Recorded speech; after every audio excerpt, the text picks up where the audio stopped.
Step 1, wake up early, gonna rise with the sun. Step 2, get some good, some food in you. Step 3, think real hard about what you wanna be. Step 4, everybody just do your thing. Wake up, today's gonna be a good day. Wake up, today's gonna be a good day. Wake up, today's gonna be a good day. Wake up, today's gonna be a good day. Wake up, today's gonna be a good day. Wake up, today's gonna be a good day. Wake up, today's gonna be a good day. Wake up, today's gonna be a good day. Yo. Set your affirmations, aspirations. I got shit to do, the aftermath of preparation. Good food, good mood, blood in circulation. One step at a time, yeah, that's how you make it. Set a goal you control and the steps you take them. I try to pick one thought, have some concentration. And if I make a mistake, it's called education. I try to do this every day, call it replication. Wake up, today's gonna be a good day. Wake up, today's gonna be a good day. Wake up, today's gonna be a good day.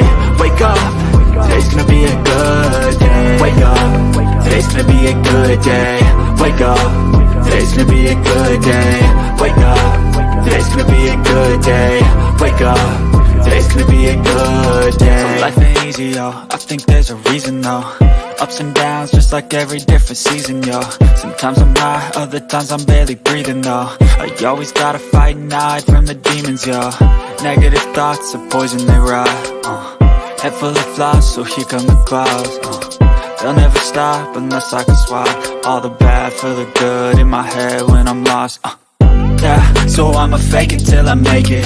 Positive thoughts are overtaken, I got patience. One day at a time is how you operate a cadence. A flow, you grow, you show yourself a foundation. Stay away from all the shit that causes temptation. I know that I like to do it cause it's sensation. I live my life in my head like a narration. Don't expect greatness, do my best, man, I'll take it. Wake up, today's gonna be a good day. Wake up, today's gonna be a good day. Wake up, today's gonna be a good day. Wake up, today's gonna be a good day. Wake up, today's gonna be a good day. Wake up, today's gonna be a good day. Wake up, today's gonna be a good day. Wake up, today's gonna be a good day. Wake up early, gonna rise with the sun. Step 2, get some good, some food in you. Step 3, think real hard about what you wanna be. Step 4, everybody just do your thing. Honey, I'm going Yes. to show you a trick. Okay, show me a trick. See the penny? I see the penny. I'll put this bottle of water right on top of the penny. Okay, And I'm going to put this over it. okay. And when I say the magic words, Yeah, the penny's going to go inside the bottle. really? Yes. Okay, let me see this happen. Okay. Now I got the towel. Boogie boogie. Boogity, boogity. Boogity boogity. Boogity, boogity. Okay. Now you look down in there and the penny's inside the bottle. Oh!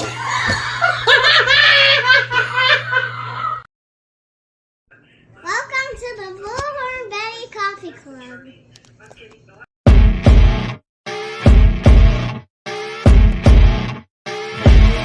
As you wake up in the morning, you want to find the latest, greatest information about criminal cases and have an intuitive conversation about the suspects associated with these cases. Head over to the Bullhorn Betty channel on YouTube.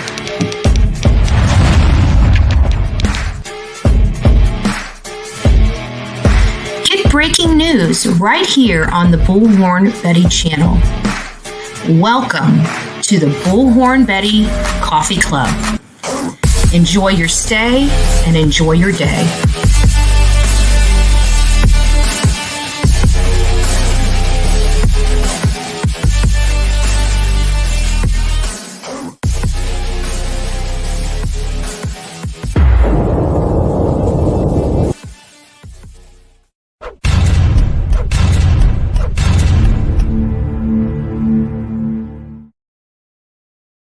Well, good morning, my beautiful coffee beans. I felt like having something that made me laugh. So we have the old penny in the bottle.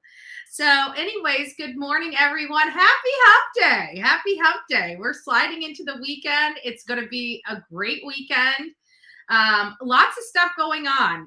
If you're on the East Coast or West Coast, it sounds like you're going to have a beautiful day. If you're kind of right in the middle, all the way down to Florida, probably going to be a little cloudy, little parts of rain right down just through the whole middle of the United States. I was looking at the weather forecast this morning, just seeing what it's like today. But for the most part, it looks like it's going to be a great, beautiful day for many people to be out. I know school for many people across the country is out. So you guys have your children with you. You're not having to worry about waking them up unless they got to go to summer school. Oops, right? So it's that time of the year. It's really pretty. A lot of people are heading out to the beaches, the parks, and everything else. So I hope if you guys are up and at it and don't have to work today, get out of the house. It's going to be a pretty day. It's going to be a pretty day. And for the areas that's not going to be so pretty, get out early, right? Get out before the rain comes in. Get out before the rain comes in. So anyways, good morning. The Real Me Too. First to say good morning to Bullhorn, Betty, and Chat, followed by Jennifer and Mama Llama. It's nice to see you, Mama Llama. Good morning, Miss Karen Davis. I hope you are doing well across the pond. Aurora Don, good morning. Jenny from the block. It's nice to see you over here this morning. And who do we have? We got Cranky Pants. Bright and early this morning, waking up on the right side of the bed, she decided to throw her cranky pants away and put on the happy pants this wonderful Wednesday morning because she's going to dance right into the weekend. Tip It Back 88, it's nice to see you. Van Lady, it's great to see you as well. Pen 1010, Crystal, good morning. Pittsburgh Nurse, nice to see you. Oh my gosh, I think someone gifted me a membership. You're probably right. We've been having just a plethora. It's been raining memberships over here on the Bullhorn Betty channel. Thank you to all my gifters, by the way. You guys are beautiful. You are wonderful. And Pittsburgh Nurse is now officially saying thank you. It's nice to see you. Sean, good morning, my love. Oh, lady. Oh, nice to see you in the house. Who else do we have? Robert's girl. Good morning. Good morning, Pebbles. Broken Stiletto. Nice to see you as well. I think I got through everybody so far. We've got about 80, well, just popped up to 92 people in the chat so far. So go out there and give the old Bullhorn Betty a thumbs up as you make your way in this morning. We're going to go ahead and start with our beloved Language of Letting Go book. It's got a good message, a surprising one that I was, taken back by, right? So we're always hearing, don't squander today, right? Tomorrow's never promised, right? And it puts so much pressure on us, right? Like we have amazing amounts of pressure on us from we just don't have enough time. We have all this stuff that we need to get done. Just, a lot of stuff. And there's never enough time to do it. So we wind our clock a little too tight, right? How many are guilty of that? I know I am. I am absolutely guilty of that. I have done that many, many times. Good morning. I missed some people. I guess I didn't go down far enough. Megan, Elsa, Princess Megan, Elsa, good morning. Jennifer is already saying happy hump day. Manifesting, nice to see you. Sonia, I didn't get to say good morning to you, love. So good morning, Sonia, and coffee is my curse word. Good morning. Lisa K, good morning. Midnight Nurse Carla, good morning. And I actually think I forgot to say thank you for a couple people. The other day, I guess I was closing out. I was ending my live and somebody popped in, Carla, and threw a super chat out for $20. I didn't get an opportunity to tell you thank you. Thank you so much. There was a few gift memberships that I also overlooked, so I apologize about that. And a few people came in yesterday and did something on the channel yesterday, and I forgot to say thank you for that. I try to stop and thank for all the channel sponsors for each segment. And sometimes I fall a little short. So I apologize if I miss you. Thank you so much for all your love and support over here on the Bullhorn Betty channel. And so, we're getting into this thing where tomorrow's never promised. We are limited on time, and it just winds us up. And sometimes we just don't think, right? We just don't think. We don't do. And then we start jamming ourselves up and shutting down because, oh my God, we have so much stuff to do and not enough time to do it. Well, June 7th, you've got all the time you need, right? It's hard. It's hard to think you got all the time you need. What do they mean by that? Our time is limited. Our time is short. If we believe our relationship or our jobs are finite situations, then it becomes easy to feel stressed if things don't go the way we planned in the time frame we expected. The promotion doesn't come in time, and now our careful career is off track, and the relationship problems become huge, dramatic monsters, a series of issues that eat away every spare minute. But if we believe that we are living in an infinite time, stress begins to dissipate. If I don't get the promotion this week, maybe I'll get it next month. Who knows? I may not even want it by then. Some of those big, monstrous relationship issues just sort themselves out if they're not constantly held under a magnifying glass. And the moments spent with our loved ones become more enjoyable because we're continuously working on those relationships. When we behave in a finite scale, we can get so wrapped up in the details of the moments that we can't free ourselves to enjoy the next moments. When we start living in an infinite plane, it's easier to relax and let the universe carry us down the river, bring us to all the lessons and joy that we need. God, help me relax and know that the situation doesn't come to pass. If the situation doesn't come to pass today, eventually it will work itself out. And I've got all the time I need, right? That's why I said today's message was going to be a little different. It was a little shocking for me. I have to be honest. But wow, it does make sense. We're always under the gun. We need to free ourselves from being under the gun, right? We need to free ourselves from being under the gun. Who do we have? PB&J, good morning. It's nice to see you in here, love. Southern Grammy Wolf, I see you. Brandy, it's nice to see you. Sean, thank you so much, love. It's great to have you. Who else do we have? I think I said hi to Mama Llama. I hope. If I didn't, good morning, Mama Llama. It's nice to see you. Jennifer, nice to see you as well.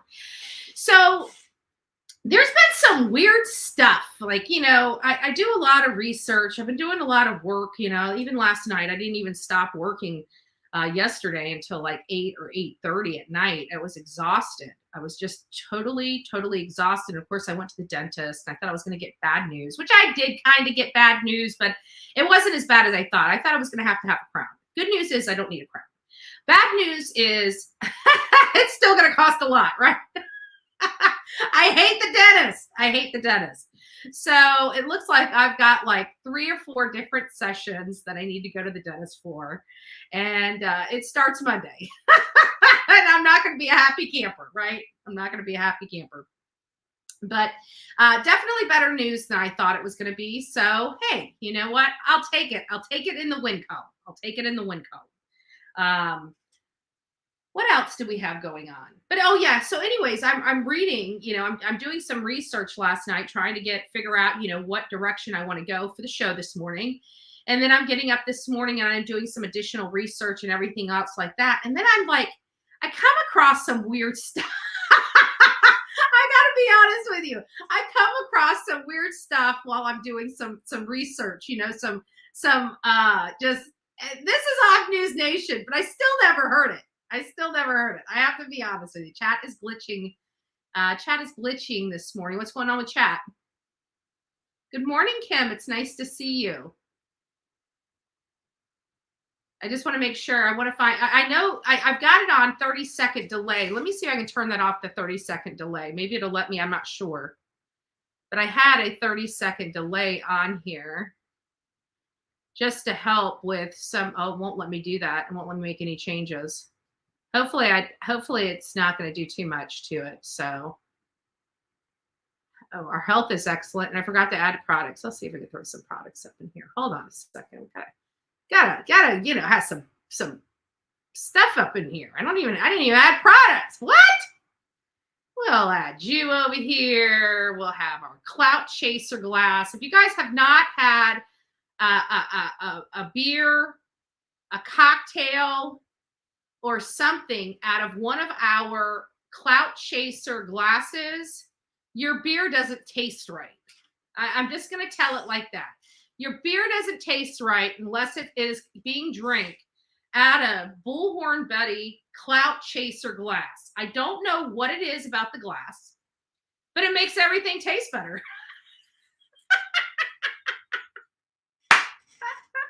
It makes everything taste better. What can I say? What can I say? It won't let me change off the 30-second delay, unfortunately, on this live stream. So if we have something glitching going on, I really do apologize about that.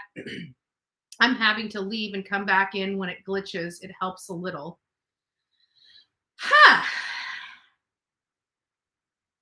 Let me do something. Give me just a second. Let me see what we can do here. Might be. I'm just going to refresh everything. So if I got to click out just for a second, let me click out for just a second and see what's going on here. I don't want to go there. Jeez. Okay. This is getting irritating. I hate when my keyboard doesn't want to work with my computer. Let me come up here.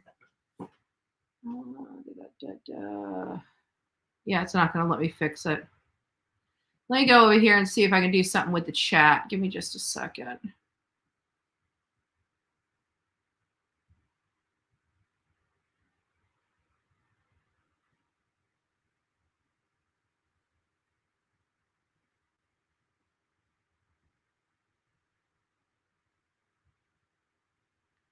Okay, all right, give me just a second. I'm going to go ahead and refresh. It'll be about 2 seconds and then I'll be back.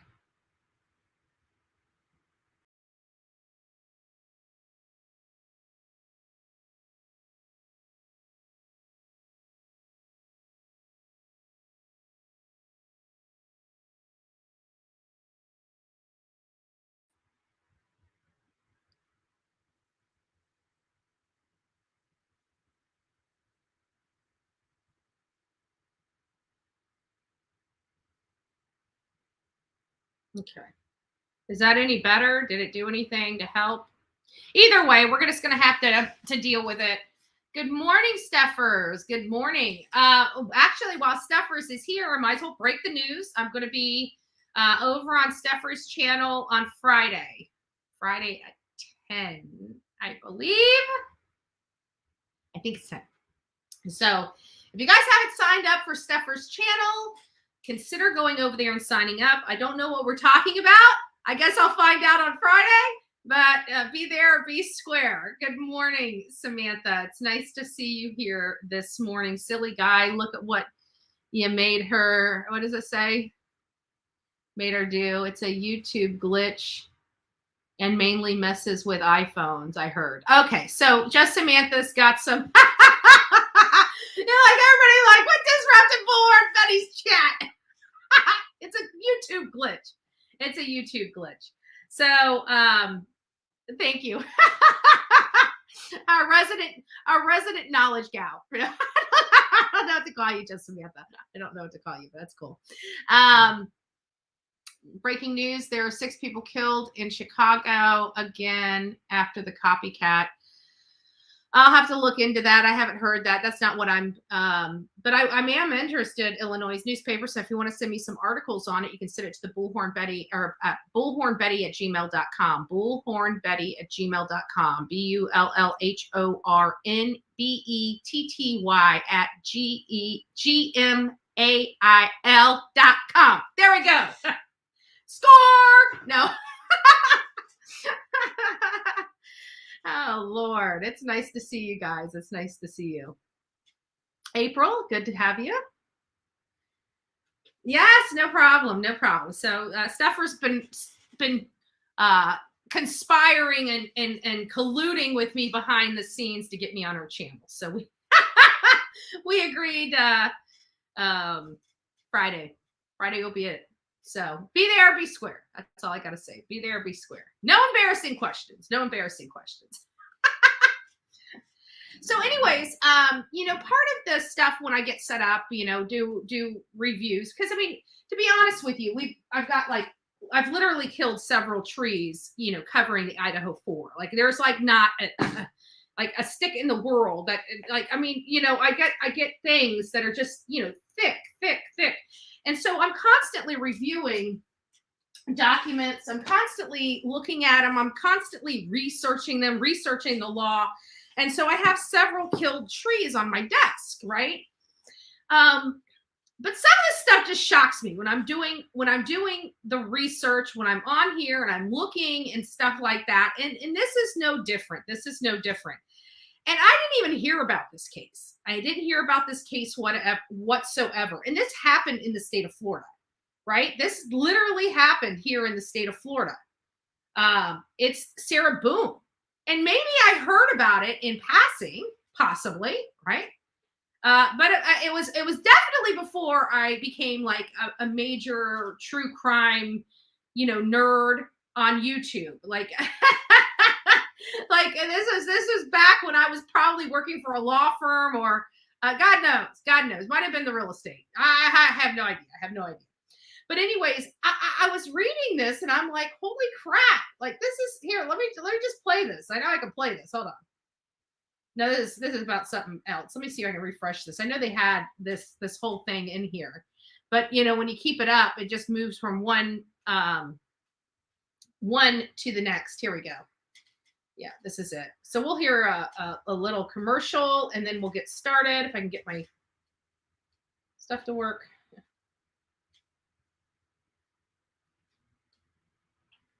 Got to wait until it's done with the advertisement. Here we go. But I can't hear it. They moved in. They were ecstatic, right? It's their new condo. It's their new place. Oh, yeah, I forgot about that. A new place, fresh start. Get to put your stuff wherever you want, rejig stuff. That's we're going to have to fast forward. I don't like how she starts and this. That was probably, right? Okay, we're new in town. Maybe that was why. Which they responded, "What do you mean?" And that's when they learned the truth about their really hot new place that they just moved into. It was a murder scene. Yeah. That would kind of tick me off a little bit. I would think it's kind of a place cool. where police say Sarah Boone zipped her boyfriend, George, right there into that suitcase in the corner of the room and then laughed and taunted him and videotaped it as he slowly had the life snuffed. Sorry, guys. The computer's not cooperating with me this morning. I apologize. So it's going to be all over the place. I can't get my long story. Anyways, that is correct. So this lady got drunk. No lie. Now I don't know how she did it. I don't know how she managed to do this. But this lady, she was under the influence of alcohol. Apparently, a lot of alcohol, and she tied her boyfriend up. I don't know how. This is where I'm confused at. Now, this is not a laughing matter. A man lost his life. It's very, very sad. But it's just one of those weird cases. It's weird. Like, how did this lady zip tie her boyfriend, which his name was Jorge? How did she zip tie him? First, she obviously restrained him. And how was she able to get him in the suitcase? Like, that is the part I don't understand. I don't think people realize suitcases, they're not breathable. Suitcases typically have, repellent and stuff like that. So when you're out there and you're running in the rain with your suitcase, water's not seeping into your suitcase and soaking everything.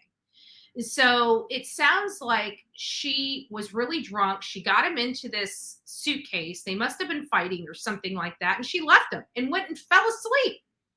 And he suffocated.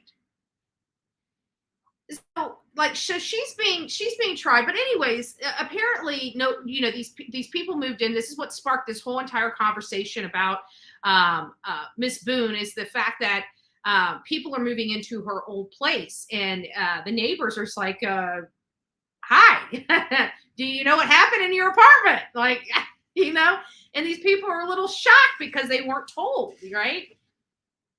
And so it's not really a case that we're covering. It was just one that I thought I'd bring up because, quite frankly, I wasn't expecting to come across it.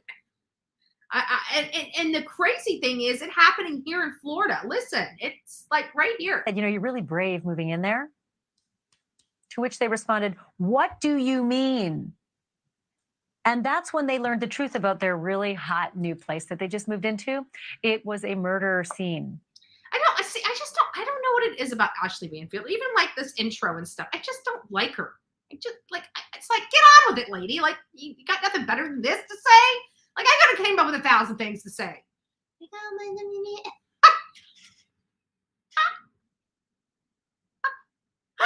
I'm no longer adulting today. I'm going to be a child, and I don't like Ashley Banfield, and I want to pull her pigtails. I'm sorry. Yeah. It was a murder scene. It was the place where police say Sarah Boone zipped her boyfriend, George, right there into that suitcase in the corner of the room, and then laughed and taunted him and videotaped it as he slowly had the life snuffed out of him, suffocated, died in that suitcase.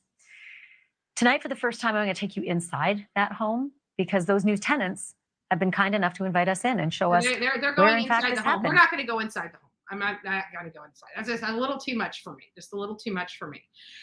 So listen here. I'm still trying to find this document. I don't know where it's at. I'm looking on the docket. It's because I did have, it's one of those things when you haven't seen it, you want to know where it is and you want to review it for yourself. You want to review it with your own eyes and everything like that. And for whatever reason, I personally cannot find this in any of the documents because it's not usually customary to, people do. It's not uncommon, but it's not customary to put the photos inside the pleading. You usually attach it as an exhibit as opposed to overlaying it inside of the pleading itself. Because here's the issue. You may have the support of it, but you don't know if it's admissible. It's long-winded, and I just never seen this. So not that it doesn't exist. I just personally can't find it. I just can't find it. And this is from Melissa Luck, and it says, just in, Idaho mass murderer suspect, and I don't really consider him a mass murderer, but mass murder suspect Bryan Kohberger doesn't want cameras in his hearing. He cites in part the TikTok, YouTube, and Nancy Grace segment. But here's the problem. I still can't find this document. That's the problem I'm having. And then you see these things are overlaid in here. Oh, by the way, for all the hate channels, one thing you don't see in this document, if it's true, because again, I can't find it. If it's true, you don't see Bullhorn Betty's face in it. I just want to make sure that the people in the back realize that. You don't see Bullhorn Betty's face in here. Vanity Fair, sit down.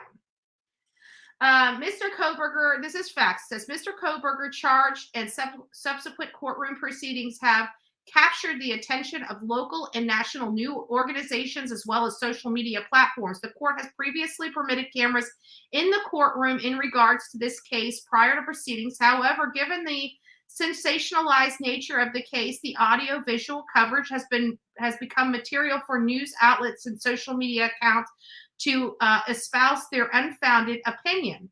I'm sorry, but still, our unfounded opinion, whether we have information, it's going to be speculation or not, we have a right to have.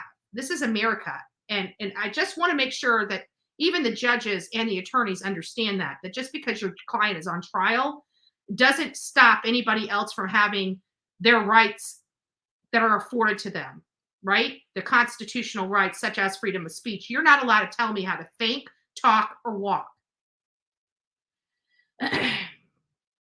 So unfounded opinions following, and you know what really upsets me is even misrepresentations, untruths, and flat out lies are protected under the First Amendment right. Now, granted, if those lies are, defamatory and stuff like that, you have to be held accountable. You can be held accountable for your First Amendment rights, but you still have it. You can still say it. Following each of Mr. Kohberger's court appearance, numerous social media posts have been made regarding him through Facebook posts, YouTube, TikTok videos, and a podcast. Each video attempts to analyze Mr. Kohberger's demeanor by observing his body language from one court appearance and describing him using phrases of cold, iciness. It looks like he just filled with darkness and hate. And he keeps getting creepier among numerous other phrases. So now, again, I still haven't been able to find this document. Like I've been on the Idaho site here, and I just can't find it. Now, I'm assuming that it has something to do with some of the new stuff, but the only thing I hear related to the camera access is this one right here, which again, I don't see those posts in here. I mean, just a cursory review. You don't see where those posts are attached inside the document. So I'm having to go and, review this, but again, it doesn't appear. I mean, this is for I can't find the one from Bryan Kohberger's defense. I can't find his response. And again, might be missing it. Just might be looking directly at it. And if it's a rattlesnake, it would have bit me. So I wanted to make sure that I showed you that portion, but I just, for whatever reason, can't seem to find. I can't seem to find this. But let me see if it's inside that other one under facts. Hold on.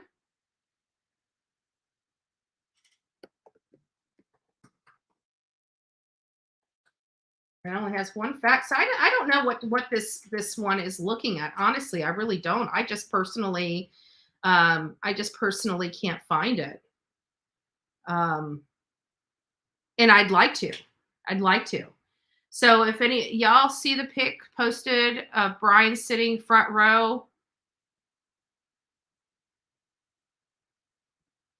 No, it was that at a Handmaid's Tale meet and greet with director.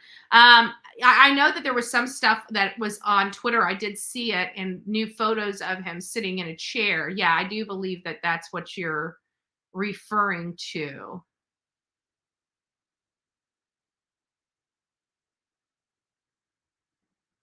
Yeah, I don't know. I think just be careful who you guys are listening to in chat. I mean, we keep an eye on everybody, but yeah, it's just the whole Illinois newspaper is a little weird. His lawyer is going to try and get the case dismissed from our sources, plus brand new evidence has been turned over. It must be Dustin in the chat. That sounds like the way they talk.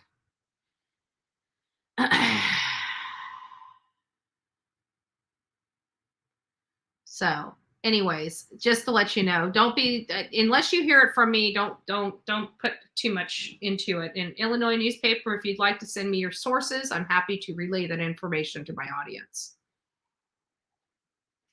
But again, I can't find this. So I'm going to go back through. I mean, I went through all the documents I printed out. I mean, I've got stacks and stacks of papers here, hundreds, if not thousands of pieces of paper here in my office about this very case. And this is a document that I have never put my eyes on.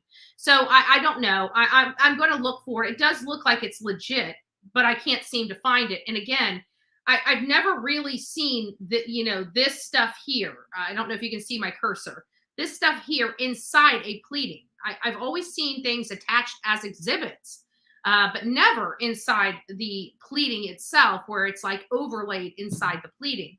Now, it might be new, back, you got to remember, I graduated from college like 2000 or 2001. I mean, you're talking about 20 some years ago.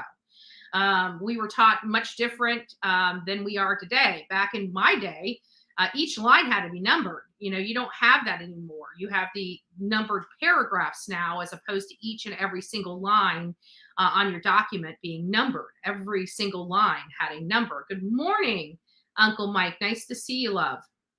So, again, I don't know. I just haven't seen this document. I believe it is legit based on how it's written, but I'm just curious, how did somebody get this document if it's not on the docket? And if so, I'm thinking if it is on the docket, I'm missing it. I just can't seem to find it. I don't know why. It must have been it must have been something that was filed earlier, not something that's been recent, but I'll keep looking for it. And we may come live later today to discuss this very document if I do find it, because I've been having a hard time finding this document. And I wish somebody would have at least put in, and this is what frustrates me, like they're talking about this, but they're not even putting in the name of the document cited here, just a photo of it. So it makes it very difficult. Anyways, I appreciate that she was able to, but even here, she's saying it's an entirely public court filing. Is this a document where at says the grotesquely twisted? I mean, it's not wrong. So even some of the people that are commenting on here are having a hard time finding it. So I don't know where this came from. I really don't. I'm just telling you, I haven't personally seen it myself.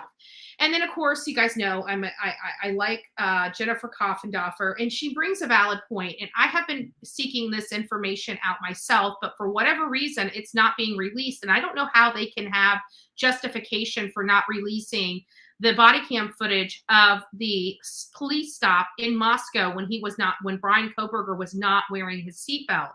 And so months ago, tweeted information regarding the traffic stop Bryan Kohberger received on August 2022. Also, I learned from this very post from Jennifer Coffendorfer that he challenged this ticket and then never showed up to court. I didn't know that either. Right? And the crazy thing is I saw this every time I was looking, before I knew where to even find Bryan Kohberger's docket. I was so frustrated because every time I searched for him, I could only find his traffic ticket. And I was like, I don't want the stinking traffic ticket, right? I want the case. I want the case. And I never looked at it. And so, I knew it was there. We heard about it, but I seriously never even stopped to look at it. Well, long story short, Jennifer did. And what she found is that, interestingly, he never showed up to court. So I just find it interesting. And it was for, failure to restrain. And I guess it was a $10 or $10 additional for the court hearing or whatever. But he literally went through the whole entire process just to fail to appear in court. It just didn't make sense. And she made a valid point. Why didn't he just pay the ticket and be done with it? Why challenge the ticket in court and then not even show up? And this file date was on August 22nd, 2022. And so, oh crap. Where is my stuff? There it is. So August 22nd, 2022. And so, as I'm saying that number, I'm like, well, maybe I should check it against the affidavit of probable cause for his arrest. Because remember, it says that he was at the house, 11 times but I never did until just now. So I'm just going to see if there's anything in here with that kind of date on it. Because I have a funny feeling they were, he may have pegged them, He may have pegged them. So this is his whereabouts, where he went on.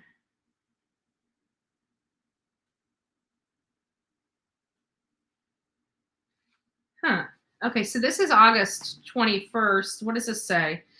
Further investigation included a review of Latah County Sheriff Deputy Corporal Duke's body camera and report, showed that on August 21st, 2022, Bryan Kohberger was detained as part of a traffic stop that occurred in Moscow, Idaho, by Corporal Duke. At the time, Bryan Kohberger, who was the sole occupant, was driving a white 2015 Hyundai Elantra with Pennsylvania license plate LFZ 8649, which was set to expire November 30th, 2022. During the stop, which was recorded via a law enforcement body camera, so it's been confirmed through the affidavit that this is on body camera, Kohberger provided his number, and his phone number ended in 8458. Hereinafter, they're going to refer to this phone as the 8458 phone as his cellular telephone number. Investigators conducted electronic database queries and learned that the 8458 phone number issued by AT&T, remember AT&T, good morning, Turkey Man. Remember, we have the search warrants for AT&T, and we even had the question, did Bryan Kohberger own two phones? Well, it's confirmed by this affidavit of probable cause that Bryan Kohberger did own a phone. The phone identified as the 8458 phone was AT&T. The number was issued by AT&T. On October 14th, Bryan Kohberger was detained as part of a traffic stop by Wazoo police officer. We saw that. We received the body cam footage from Wazoo. We just have not received the body cam footage from Moscow Police Department. So let me go ahead. Give me just 2 shakes. Let's go ahead and get that while we're here. We need to go ahead and Okay.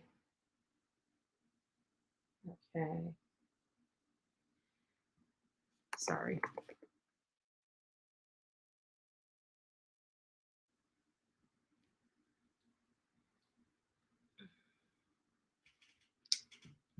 Trying to get my record request, and I can't remember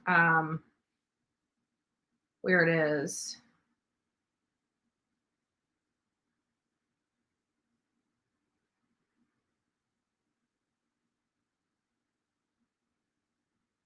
February. So this has got to be it.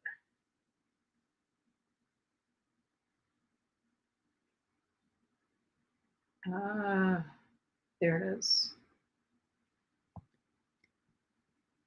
During this process, I need to go ahead and star that. Okay. Okay, we can put it in there.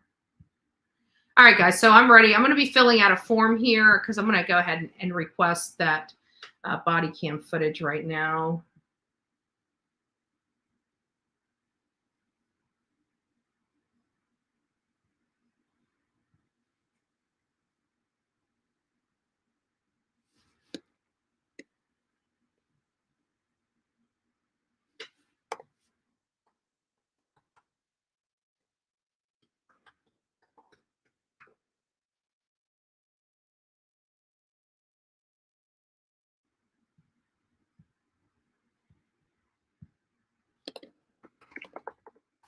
I get off cap locks. I hate when I do that. I always do that. I do cap locks. So here we go. Please.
What's his name? Corporal Duke.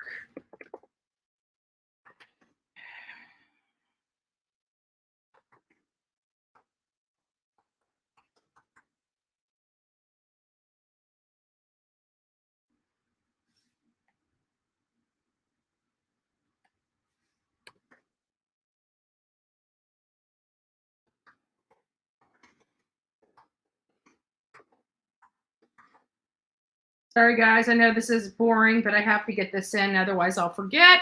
And then we won't request it. And then I'm going to be in trouble with you because everybody else is going to have the information before I do. So let me get this. I'm almost wrapped up now. Okay.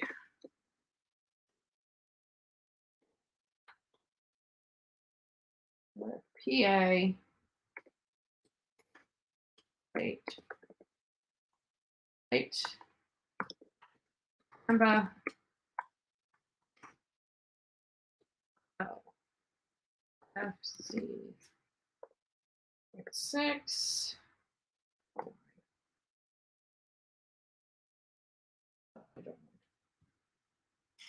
Okay. Submit. All right, so we've went ahead and also requested that document. So hopefully once this, we know in 2 more days, we're going to be having that non-dissemination order that falls right in their timeline that they have to respond to that request. This is all done above board in the light of the public.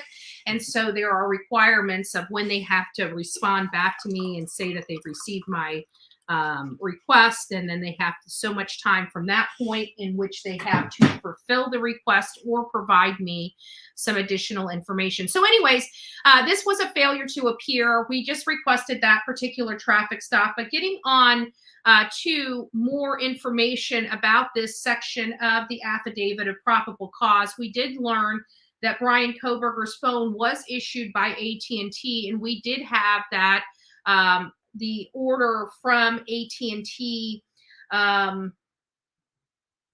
the order to seal the AT&T document right here. And we actually had some questions because in this particular document here, they have several things that were of just very curious to us. And it was, let me get down to the part, the actual request.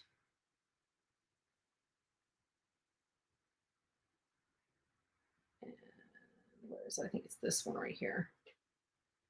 And so here is where that we were, getting a little confused because in this particular document, this is the AT&T one. We now know based upon the affidavit of probable cause, the Brett Payne affidavit, better known as the Brett Payne affidavit, it states that Bryan's phone 8458 was an AT&T phone. This is a there's a few things on this that we pointed out when we covered this particular document, this order to seal the AT&T affidavit and other information and redact portion of it. And this is based upon Lawrence Mowry's affidavit to get this particular search warrant. But the first thing that we noticed when we were reviewing this is that it didn't specifically state that this is related to Bryan Kohberger. It did state that this is related to a homicide and burglary of 1122 King Road on November 13th. But other than that, it didn't allege, like other search warrants allege, the victims. And sometimes they allege the victims and included it being specifically related to a request for Bryan Kohberger. This AT&T document did not have either any of the victims or specifically stating it's for Bryan Kohberger or Bryan Kohberger's property. And the time period is pretty peculiar as well because it's from June 23rd to August 1st. And they're talking about unknown numbers, unknown owners to AT&T wireless phone numbers.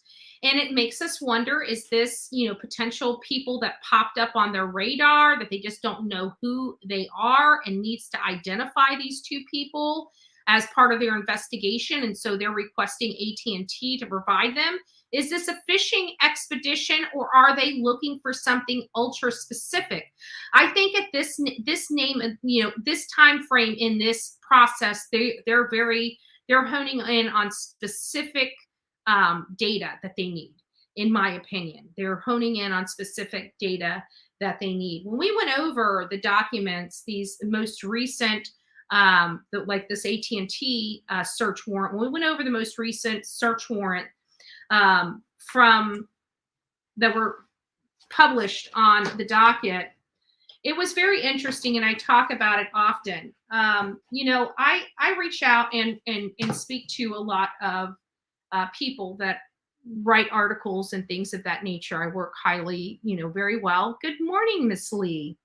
I work really well with other news organizations and people. So, I'm constantly reviewing people, and I know that they are watching and reviewing me as well. Excuse me. I know that because when I went to Quentin Simon's house, news organizations was walking up to me saying that they follow me and that they knew I was going to be in town. So, this idea that I'm not followed by other media organizations is ridiculous. I am. And, when I was talking about going over the documents and us being on the right track with our explanation, some people misinterpreted that as me saying that Jennifer Coffendorfer is watching me and getting her opinions based upon me. I never said that, not one time. What I did say is that it makes me feel good that I'm analyzing this properly, because when we were covering this, we went over a lot of specific facts that were later confirmed by, say, News Nation, Jennifer Coffendorfer, and Sarah, that the attorney that I like, watching and things of that nature. So, I wish people would open their ears up and listen to what is coming out of my mouth, because I find that a lot of people are misrepresenting the truth here on the Bullhorn Betty channel. I'm very proud of the work that we do here. I'm very pleased when I hear that. And I do know that there are news media and news organizations that do watch and monitor my very channel for information, because I do travel around this country. They're more smaller channels, and that's fine. Go look at my Twitter page. Many news organizations that follow me on my Twitter handle. So again, it's just one of those things where they manipulate the truth little by slow. It's a little frustrating, but I have a much louder platform, much bigger platform, and I will tell people that what they're saying is untrue. So I've got plenty of receipts to prove it and back it up. So either way, I like people, if they're going to talk about me, speak with fact. My fact is that, yes, I was very pleased that a lot of the information that we talked about related to these documents that were on the docket, we analyzed properly, because it was corroborated, not mimicked, corroborated by other larger channels, FBI agents, and attorneys. So very pleased with our analysis. And that's exactly what I said. I'm very proud that our analysis was spot on. So getting back to that. So now I'm still looking through here to see if there's anything of, with the Brett Payne affidavit. We reviewed this Brett Payne affidavit so long ago that going back through it, I'm trying to find, they were talking about how Bryan Kohberger was seen at the property, or, his forensic data shows that he was at the property 11 times prior to this incident, and then another time directly that morning after the incident. Hi, Toshi. It's nice to see you. Who else am I missing? Allie. I don't think I said good morning to you. B. Betty. Good morning, love.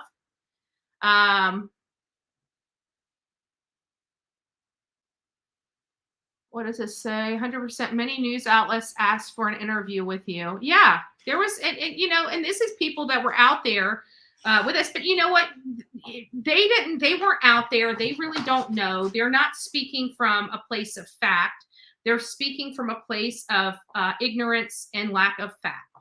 So, you know, that's what you get. You know, that's why we don't sit at home when we discuss these cases. We go out and get the information, because if we make a mistake and we're going to have to eat that mistake, it's going to be mine to have.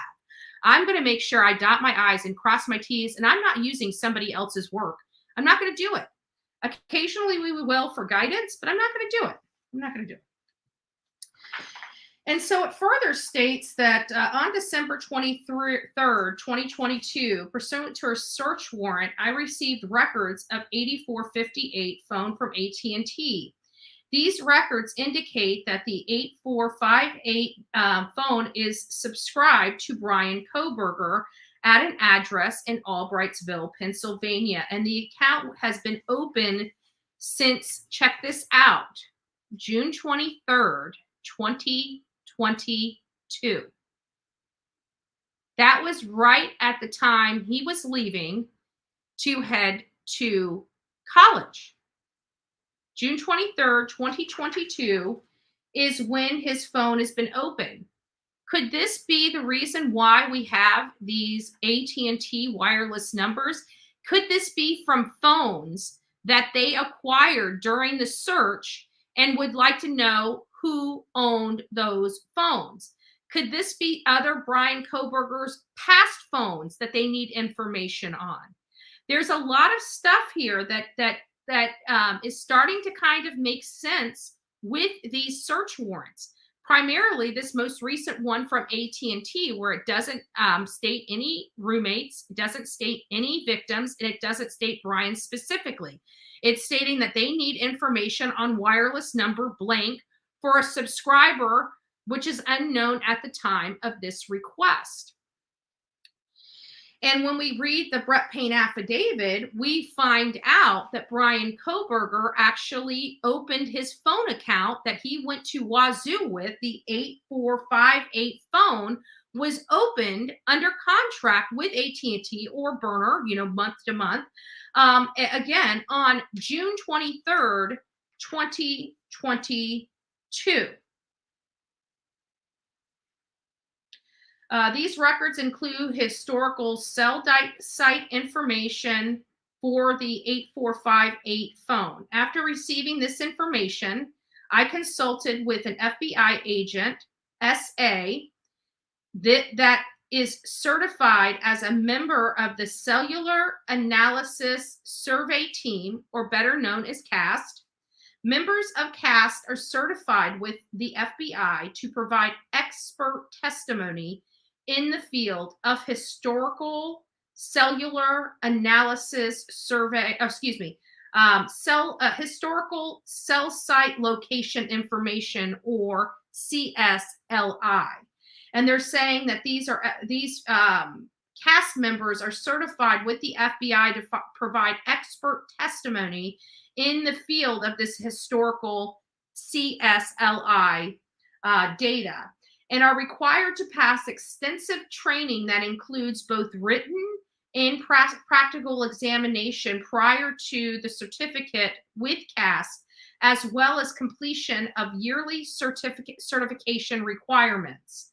Additionally, the FBI CAST SA that I consulted with has over 15 years of federal law enforcement experience, which includes 6 years with the FBI. From information provided by CAST, I was able to determine estimate location for the 8458 phone from November 12th, 2022 to November 13th, 2022.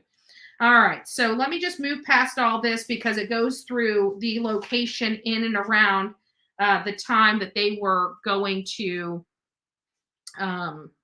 after leaving, you know, that 11/12 to 11/13 time frame. But it does state in here at some point that he was seen or logged at that property 11 times prior to that. So just give me a minute, because I still think there might be something here with that, with him being pulled over in Moscow. So just bear with me here. Okay, here we go. Here's some more information.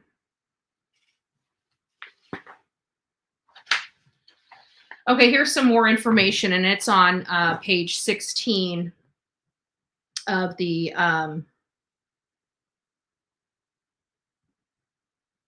let me find. I thought I had it pulled up here. Of the Brett Payne affidavit. I guess I didn't have it pulled up. And this is on page 16. Let me put my face back on here. This is on page 16. It says, on December 23rd, 2022, I was granted a search warrant for Kohberger's historic CSLI from June 23rd, 2022. And as we learned, June 23rd, 2022 is the date that Bryan Kohberger opened his phone account with AT&T. And if you recall, we were just on the document that shows you, look at what dates they're looking for. Right? What dates are they looking for? Look at that. The date he opened his AT&T account. Now that June 23rd, 2022 time now makes sense, right? We couldn't understand why June 23rd, 2022. Well, we have to go back to the Brett Payne affidavit. And the Brett Payne affidavit tells us that Bryan Kohberger opened his phone account on June 23rd, 2022. That's 100% at Betty, and that Bevan journalist should have credited you. Yeah. A lot of them should have credited. There's been some journalists, like I remember through Gabby Petito, I was seeing my work pop up all over the world. Like people from frickin' France were stealing my content and posting it. I remember being interviewed by French news. And anyways, it was crazy because even in the Sun, they wouldn't give me credit. They're like a YouTuber or a TikToker or something. I can't remember how they used my name at the time, but they wouldn't even say they gave credit to TikTok, not me. Credit to TikTok and not me. But so now you understand. So June 23rd is now we're now starting to realize why we're looking at June 23rd. So when I go to page 16 of the Brett Payne affidavit, it says on December 23rd, I was granted a search warrant for Bryan's historical data from June 23rd to current. Prospective location information and PIN register track and trace on 8458 phone to aid in efforts to determine if Kohberger stalked any of the victims in this case prior to the offense. Conducted surveillance on King Road, was in contact with any of the victims associated before or after the alleged offense, and any locations that contain evidence of murders that occurred on November 13th, 2022. The location of the white Elantra registered to Kohberger, as well as the location of Kohberger. On December 23rd, 2022, pursuant to the search warrant, I received the historical records for 8458 phone from AT&T from the time the account was opened in June 2022. After consulting with CastSA, I was able to determine the estimate location for 8458 phone from June 2022 to present.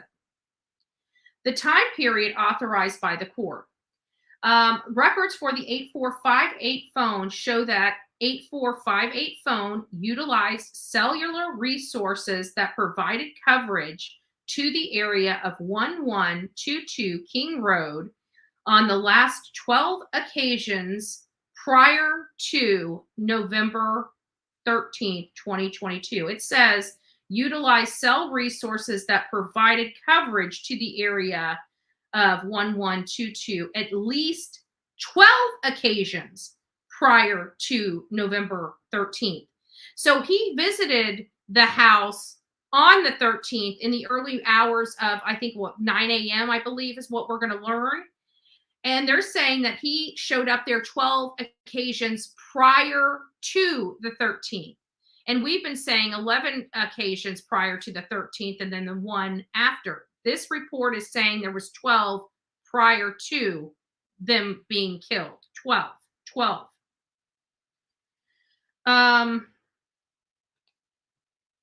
All of these occasions, except for one, occurred. Oh, maybe. Okay, excuse me.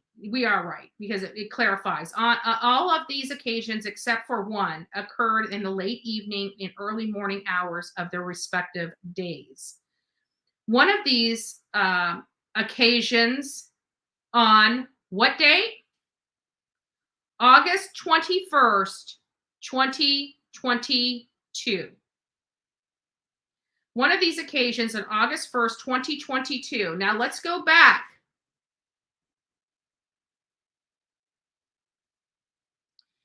to this happened on this, him being pulled over happened on the 21st, August 21st. It happened on August 21st. And we know that because even the Brett Payne affidavit states that he was pulled over by law enforcement on the 21st, August 21st, 2022, by Corporal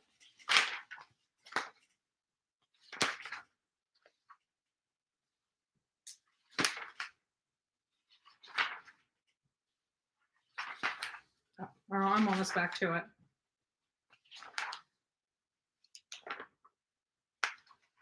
By Corporal, what's his name? I went too far. I can't remember the corporal's name, but it's like a 3-letter word. I just had it, and I don't know what I did with it. I'm sorry, guys. I got it here. Corporal Duke. So according on page 10, on page 10 of the Brett Payne affidavit, they're talking about Corporal Duke. But what they didn't put in here is the date, or is the time that he was pulled over. Was it late evening? Was it early morning? But they didn't put the time on page 10 when Corporal Duke pulled Bryan Kohberger over. They just said it was he was detained as part of a traffic stop by Corporal Duke on August 21st. And then when you read further in the Brett Payne affidavit, you get to page 16. And page 16 basically breaks it down and says that Bryan Kohberger had been at that location about 12 times prior to the offense, all of which were in the early morning hours. And that even includes one of those occasions being August 21st, 2022. The 8458 phone utilized resources providing coverage to the King Road residents from approximately 10:34 p.m. to 11:35 p.m. At approximately 11:37 p.m. was when Bryan Kohberger was stopped by Duke. So as soon as he left the property, within 2 minutes of him leaving the King Road property, he was pulled over by Corporal Duke. And he was utilizing that 8548 cell phone number. That at least provides us a little more detail, especially in the timeline of Bryan Kohberger. This is good information. This is legit good information related to this and why we're seeing this weird June 23rd date on the AT&T search warrant. That's why we're getting the AT&T on the search warrant. So, and I've been trying to go through, when I go through some of this stuff, I agree that there's a lot of stuff as information's coming out that a lot of people are going to be mimicking. But one thing I didn't see on here moving forward was the correlation between these, showing why. You know, we're talking about this weird June 23rd, 2022 timeframe, and nobody understands why are they looking that. And even the August 1st, I can't figure that out, because even according to this, you know, this court Brett Payne affidavit, you got some issues. I mean, not issues that are going to hinder the state in any way, but you've got some issues here. They're painting a clear picture, and not only that, they have him in and around the King Road residence, and then arrest him 2 minutes after he leaves, according to his historical data. This is going to be huge. This is why I tell everybody, it's not going to be Dylan Mortensen. It's not going to be Bethany Funk. That is the maker and breaker of this case. It's going to be the expert witnesses and this digital forensic evidence. This is what's going to seal the fate of Bryan Kohberger. And I'm glad I'm standing on the right side. And I know it's true. I know it's true. Like I'm already walking, like my stuff don't stink over here, because I already know how this is going to work when it comes to this specific issue. When it comes to this specific issue. So I know I'm going to prevail there. He's toast. Nowhere to run and hide anymore. The evidence is a mile long. Easy E, yes, exactly. It is very much a mile long. And whenever we read the Brett Payne, for anybody that's been on this channel for any significant amount of time, there was a few things that happened. When we saw the Brett Payne affidavit for the first time and read it on here, one, we were ridiculously shocked about the whole Dylan Mortensen revelation. It was not expected. You see what I'm saying? Like, that threw us a curveball, and we were on that topic for, I want to say, a couple months, talking about the 911 call, talking about why it took 8 hours to make that 911 call, what was going on inside that home for that time, why did they call friends?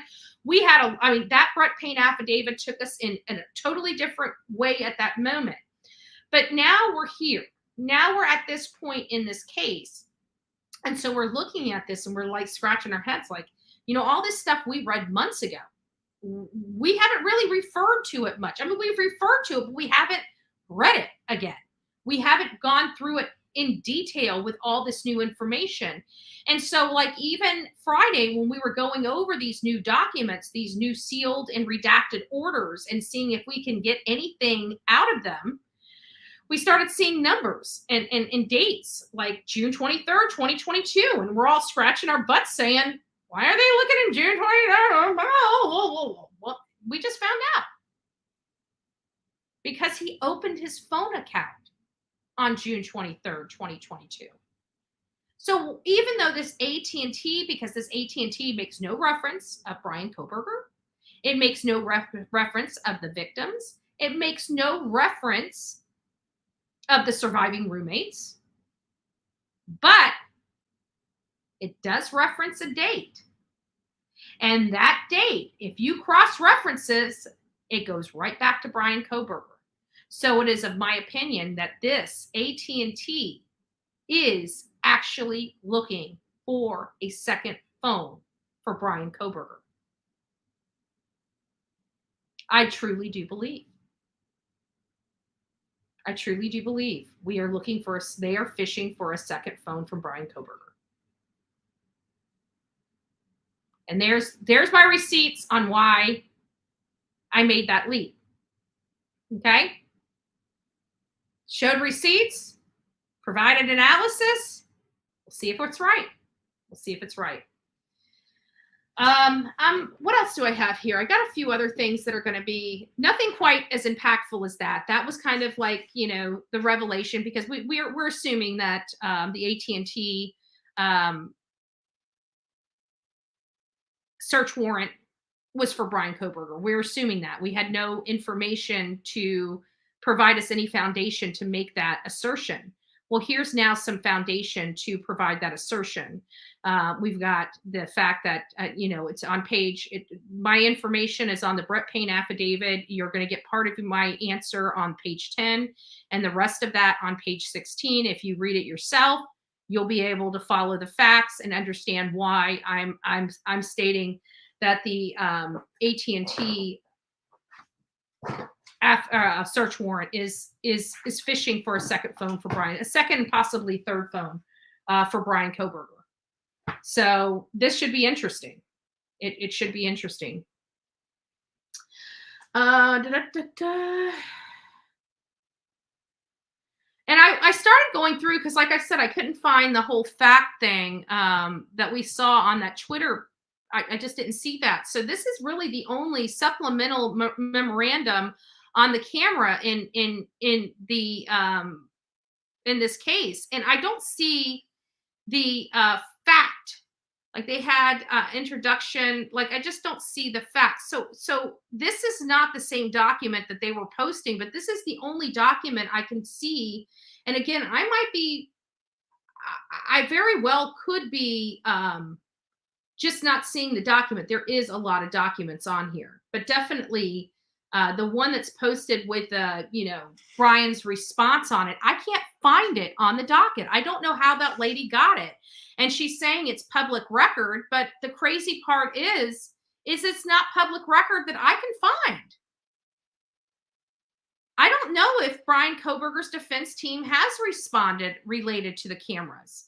It's being alleged on a Twitter feed that he did, but I think it's fake because I can't find it. And I don't want to say that because, again, it could just be that I'm not looking in the right spot, but I really just can't find it. And I would think at this point, I mean, I can pull crap out of a Brett Payne affidavit that I haven't looked at in months, but I can't seem to find this document. Oh, where is it? I can't seem to find this particular document. The one that says facts here and Mr. Kohberger and all this other stuff. And again, I don't see where I don't see this typically in pleadings where they're putting actual physical screenshots inside the pleading. They usually say, please refer to exhibit A, B, C, D, something like that, or exhibit 1, 2, 3. It's usually A, B, C, and D, but you never know. But I'm telling you, I have not seen this document. I think I've reviewed just about every single document in this case. So if I'm missing this, or it's on there and it's a rattlesnake and would have bitten me, send it to me. Please send it to me so I can corroborate this information. I need to know the document name. I need to know where I can find it on the docket. I need to find this, but this to me doesn't look right. I'm not saying that it's that they don't do this. I'm just telling you, I've never seen it personally myself that they put exhibits inside the pleading. That's all I'm saying. And cold iciness, I don't even know. I don't know. I don't know. Let's see what else we've got. Oh, yeah. It's crazy. You can't even go to a graduation anymore. You can't even go to a graduation anymore without this nonsense. I really do believe that they're trying to push gun control so bad that they are literally putting our people. I'm sorry. I will be a conspiracy theorist on that. If people have a problem with it, oh well. Oh well. Not my prob. It's not my prob at all.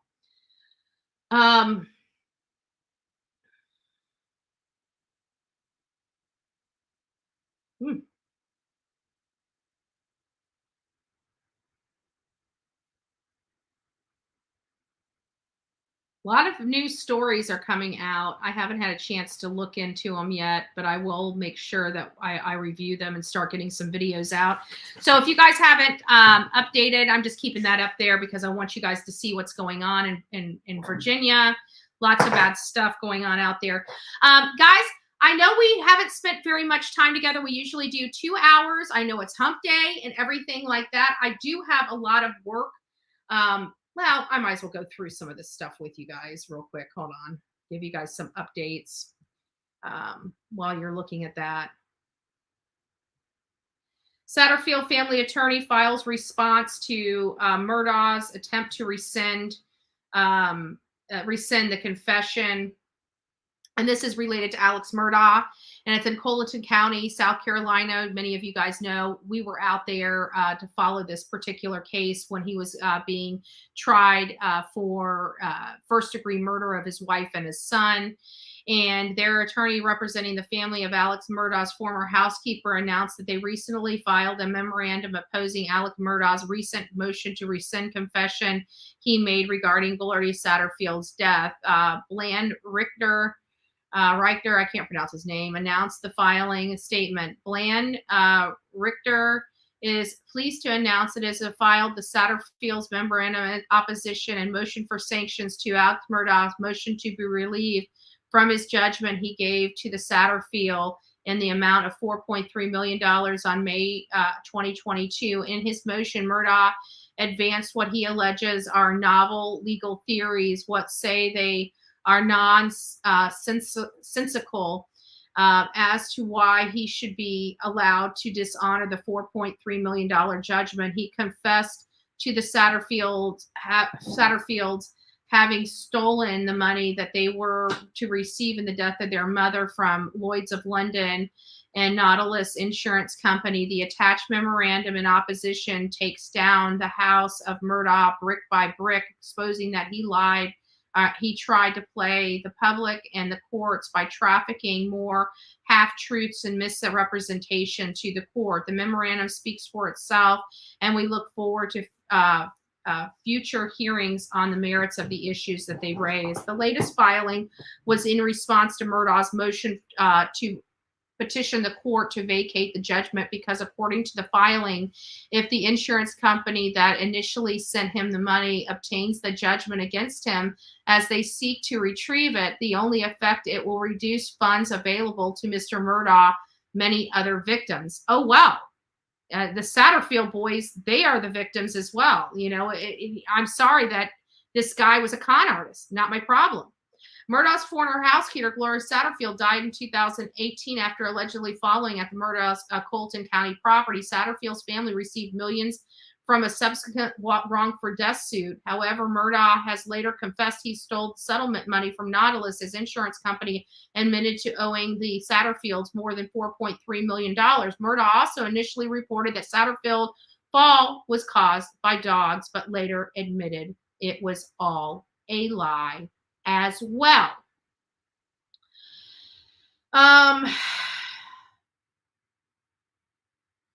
We are all hearing about the burn after read letter with Gabby Petito, and I've been cleaning. You guys know I've been working tirelessly to clean out the office, and look what I found. I found the letter to that Bryan wrote to Gabby that was in his water bag that was found with him when he died, and we still have copies of this particular letter. I did just find it yesterday, as a matter of fact. Let me go ahead and take this off now. I think you guys saw the gist of it. You know, gun violence still. Again, it is the position of the Bullhorn Betty channel that guns don't kill people. People kill people. People with problems kill people. People that don't know how to utilize a gun properly accidentally kill people. But when types things like this, where people are gunned down, it is the evil of the person holding that gun, not the gun. We have never in this country blamed the car that hit the people and killed them. We blame the drunk driver. We need to start changing our theories on these guns. It is not the guns that are killing people. It's the people that are killing people. It's these evil people that can't handle life. They can't handle rejection. We are finding out it's our younger youth, our angry youth, because our schools are screwing with their heads so bad that our children can't even take rejection anymore, because we're all winners out there. Life is all about being fair. You know, sorry, you're not getting that sympathy from me. You're not getting it. I see clearly. I can see what is going on with our children. And I'm not going to sit here and keep constantly blaming these guns. You want to know who's doing this? You want to know who's behind the curtain? Our government. That's who's behind all of it. Call me a conspiracy theory. I don't really care. I really don't care. But I can tell you I have a good understanding of what's going on in this country inside and out. And I can tell you that this is not right. These young kids, we hear it all the time. They're not prepared for the real life. They've been coddled. They've been weakened. And then they've been shoved out the door with hundreds of thousands of dollars of debts for careers that they can never possibly acquire that money. Because, again, it was never about getting them the degree. It was about the indoctrination of the children. That's all it was about. That's why you have these baristas at Starbucks owing $200,000 for an education that they can never pay back. They'll never have a job to support that career or that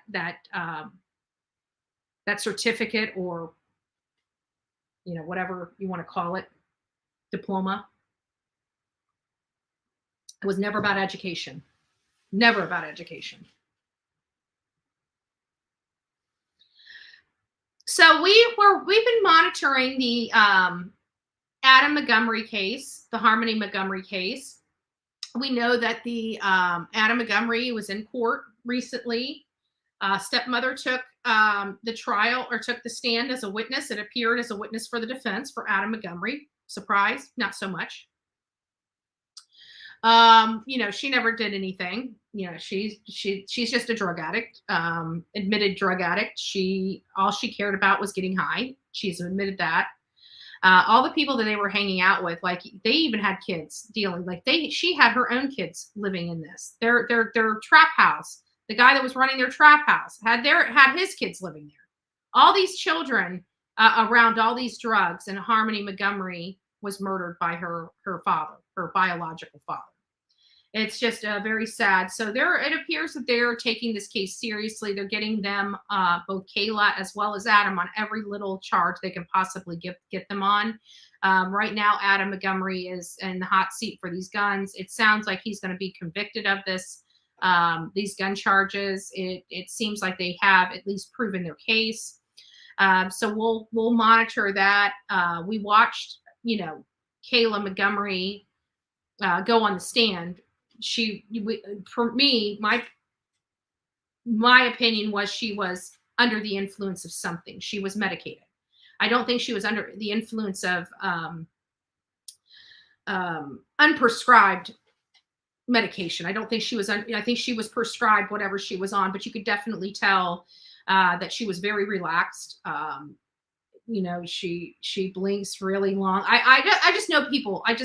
I can tell when somebody's medicated. I can tell when they're not. Just like I could tell when, Candace Bly was medicated when she was giving those interviews because of the way her body, the way she was blinking, the way her speech patterns were. You can tell a lot.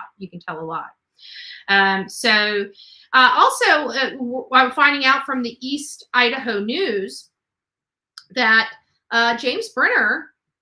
We got some more updates on James Brenner here. And so I just do occasionally, just some updates, go through some of the cases and look at possibly what transpired. And it says James Brenner, man accused of killing Dylan Rounds, appears in Utah court. So we're going to hear a commercial. Kelly Canyon Resort has been proud to call the Bank of Commerce their business and I wanted to give you guys an update. 20 years. I know many people were interested in Dylan Rounds, the Dylan Rounds case. So the Bank of Commerce, this is Bank of a Lifetime. This is that. I'm Nate Eaton in Brigham City, Utah, where the man accused of killing Dylan Rounds appeared in this courthouse Monday afternoon. James Brenner is charged with aggravated murder and desecration of a human body. He limped into the courtroom wearing an orange jumpsuit, handcuffs, and cuffs around his ankles. His attorney asked Judge Brandon Maynard for co-counsel to be appointed in this case. Dylan's parents, Candace Cooley and Justin Rounds, were in the courthouse along with some other extended family members. Brenner was charged in March for Dylan's death, although there has been no discovery of his body. Dylan is still missing. He vanished a year ago over Memorial Day weekend in the remote town of Lucin, Utah. He was farming in the desert area when he vanished, and since then his parents have been working tirelessly to bring their son home. I asked what they thought when Brenner walked in the courtroom this afternoon. He's despicable. His whole act of limping around, it's a complete act. It's not real. I don't know if it's so we think he's going to die and make him in some sort of deal or what, but he just wants people to feel sorry. He just wants people to feel sorry for him, and it's all an act. I don't feel sorry for the man. We're not saying. He just looks for attention to have people feel sorry for him. That's all I think. It's an act. Now, Brenner is also facing federal charges in addition to the charges here in Box Elder County that are related to Dylan's death. That means anytime Box Elder County wants to hold a hearing with James Brenner here in this courthouse, they have to get the feds' approval, and that can take 6 weeks. Wow. So this has been a drawn-out process that is frustrating Dylan's parents. The next court appearance is scheduled for July 31st, when a preliminary hearing will be decided on whether to hold that preliminary hearing or whether that hearing will not be held. Of course, we will continue to stay up on top of it as Dylan's parents continue to search for any sign of their missing son. Reporting in Brigham City, Utah. Well, we appreciate the update, Nate. So there you have it. There's the update that we have for James Brenner. You know, I can understand his mom is just, she's a strong cookie. I feel so bad what she was put through. Many know that I made some videos about an unscrupulous PI, and it was just because of what the Cooley family was going through. And those videos are still on my channel to this day. I will not remove them. I don't ever plan to remove them. And, you know, God bless Dylan Round's family and everything that they have gone through in the fight. I love hearing, you know, these families fighting for their loved ones. And I'm sorry, you know, it's frustrating for me. A lot of people don't understand why I'm not really covering Ethan Chapin's family very much. I did a whole story on Ethan Chapin. I actually went out to the area, went to the Tulip Farm. I went to his high school. We did a very thorough background on Ethan, where he came from, you know, went to his summer jobs. You know, we just had a good understanding of how they lived, how they grew up, where they grew up, everything. And so went out there and took the cameras and got some more information. The reason why I don't show it, the reason why I don't, is because I do respect, like the Chapin family has lost a loved one. They have lost a loved one. But my opinions are so strong on them not going to the trial that I can't cover them, because I don't want to be disrespectful to a family that has lost so much, has lost a loved one. So I'm choosing not to cover the Chapins at all, literally at all. I even did the video of the book, The Boy That Wore Blue, everything. I won't, I'm sorry. I can't, I'm bowing out when it comes to them. And I'm just going to say this. I stand behind the Gonzalez. I stand behind Maddie Mogan. I stand behind Ethan Chapin as well. But I'm a fighter. I want somebody in my corner that's going to fight. I don't like weakness. I think weakness is counterproductive. If you can't even stand up and fight for somebody that took something so precious from you away, to not even go and stand in honor of your own son, I can't. Because what's going to end up happening is all of this is going to be turned around and be in negative light, you know, for me. At the end of the day, I have no respect for it. I'm staying away from it. It's you know, God bless them. I wish them the best on their journey. But I choose to have lions in my den. Sheeps. Sorry. and I'm sure that it's going to be clipped and what I'm saying here is going to be manipulated and twisted around because the hate channels can't give an accurate fact whatsoever. I do respect the family. The reason why I'm not covering them is because I don't want to be disrespectful, but I have a lot to say when it comes to what they're doing. But again, they have a right to make their own decision. They've lost enough. They've earned that right. If they choose not to go, they've earned that right. It doesn't change my opinion because I understand where they're coming from or anything, but I'm sorry. If something happened to my family would expect me to be there. My family would expect me to fight. Just like the Gonzalez family. That family is America's family. That family has my utmost respect and attention. And, they could have been a united front. But I'm sorry, I don't respect anybody that just wants to let no fight. You don't care what happens. He's dead. He's gone. It's time to move on with life. That's basically what she said. He's dead. He's gone. We got 2 other kids to worry about. C'est la vie. That's the way I heard it. Oh, by the way, we're gonna do something to honor him. So that's why I can't cover him, is because I have such disdain, and the disdain will come across my reporting. It will not be unbiased when it comes to them, and because of those reasons, I can't cover them. So we'll cover the ones that I can cover. We'll cover Ethan, or we'll cover Xana, we'll cover Kaylee, and we'll cover, and of course, I'm going to still, say Ethan's name and stuff because he's part of the case. I just, I got to be very careful because, again, this is a family that has lost someone that I'll never understand that pain. I'll never understand that. I hope nobody has to understand that pain that they're going through. So I respect that. And I respect that I understand who I am, and I understand how I analyze things and how I speak on things. And again, I think it's respectful that I just bow out when it comes to them. But I want justice for Ethan. I really do. And I wish them the best on their, scholarship in Ethan's honor, in a book that'll help fund that scholarship or fund whatever. It's obviously making its rounds out there. I would prefer maybe a nonprofit as opposed to a profitable book. But again, I digress.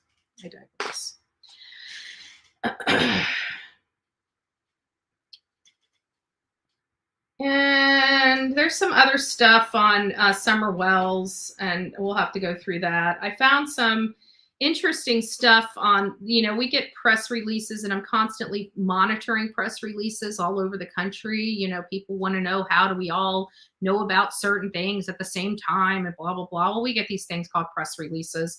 And so I'm going through some press releases, and I was just looking. Typically, it's nothing that really, sparks my curiosity. But I found this interesting, like it just happened. June 6, 2023, GBI arrests Lumpkin County tax commissioner. The tax commissioner is under arrest in Georgia, right? GBI arrested Michael David Young, tax commissioner of Lumpkin County, Georgia, on charges related to unauthorized possession of a controlled substance. I am so sick of these politicians. Our politicians are screwed up in the head. I don't know what else to say. A lot of our politicians are screwed up in the head. They have drug problems. They have emotional problems. They got power problems. They got narcissistic problems. They got psychological problems. They got emotional problems. And they're trying to tell us how to live our life. Seriously. I'm over it. I'm over it. You want to know how to screw something up? Get the government involved. See, I'm biased about the government. People think, I believe that what I believe, but I go into it my eyes wide open. Yeah, I know, right? Then on June 3rd, we have 2 Tatnall County men arrested following a drug investigation in Glenville, Georgia. Sounds like there's a lot of drugs up in Georgia, and it's even trickling into your political stuff. I also went over and was looking into TBI as well to see what kind of news reports, updates. It's all drugs. But anyways, we did get our request, our record request. We've already got a large record request in Moscow right now. I've already paid them for the record request. It was almost $200. And then I just did another record request for the body cam footage of his traffic stop. I don't understand. And we're going to have to push that one because I don't understand how they can deny that. I'm sorry. They just can't deny it. It has nothing whatsoever to do with the court case. I mean, unless they want to stretch and say, oh, it's evidence because it shows that he was at this time when he was stalking Kaylee. Okay, well, so what? It's not mind-blowing breaking news. It's going to affect the outcome of the case. So release it, just like the 911 call with Dylan Mortensen. Release the damn call. Really, you guys can only hold that back for so long. You guys don't have enough meat on that bone to legally challenge the failure to release the 911 call. As a matter of fact, you know what? I did not request the 911 call. Let's go ahead and request that now.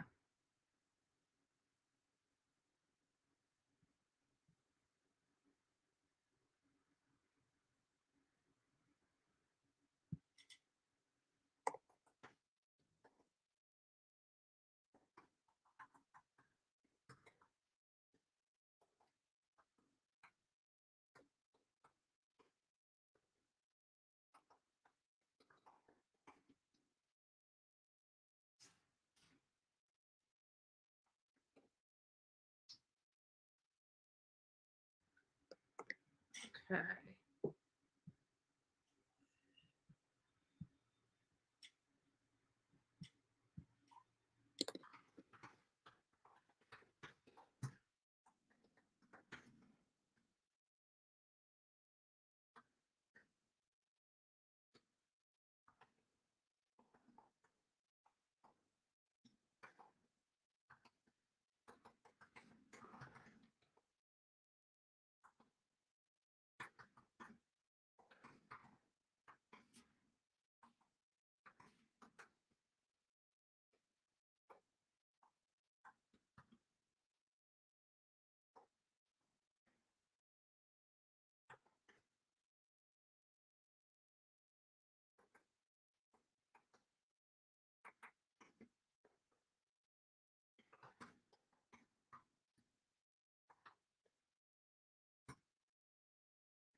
Okay. All right, so we've requested that too. I want them to deny my request, because once they deny it, then I can move forward legally and start challenging their denial. So at the end of the day, I just want to let you know that we have got several record requests out in Moscow.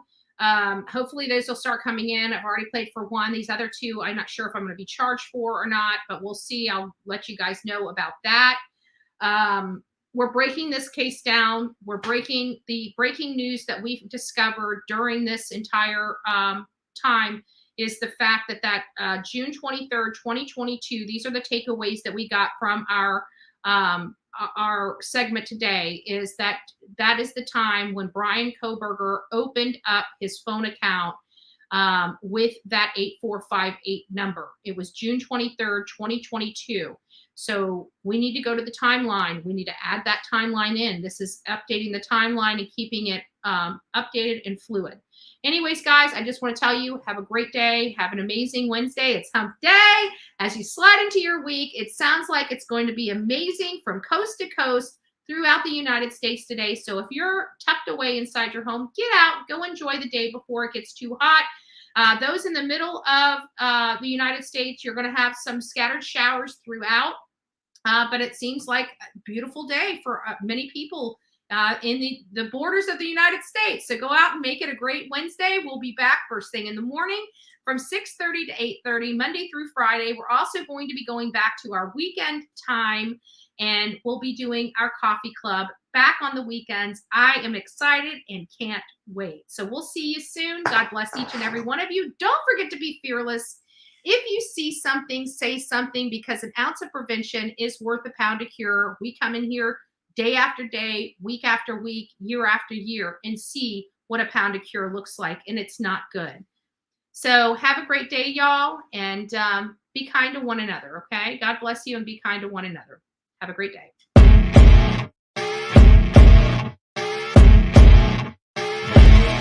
As you wake up in the morning, you want to find the latest, greatest information about criminal cases and have an intuitive conversation about the suspects associated with these cases. Head over to the Bullhorn Betty channel on YouTube.